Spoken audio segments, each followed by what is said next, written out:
اے پیغمبر کہو کہ تم کو آسمان اور زمین میں رزق کون دیتا ہے؟ یا تمہارے کانوں اور آنکھوں کا مالک کون ہے؟ اور بے جان سے جاندار کون پیدا کرتا ہے؟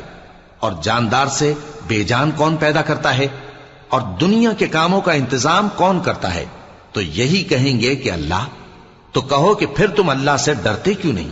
یہی اللہ تو تمہارا حقیقی پروردگار ہے، اور حق بات کے ظاہر ہونے کے بعد گمراہی کے سوا ہے ہی کیا؟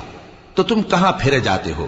اسی طرح اللہ کا ارشاد ان نافرمانوں کے حق میں ثابت ہو کر رہا کہ یہ ایمان نہیں لائیں گے۔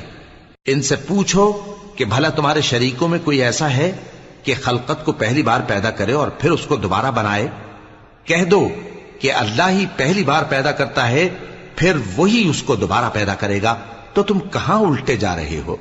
پوچھو کہ بھلا تمہارے شریکوں میں کون ایسا ہے کہ حق کا رستہ دکھائے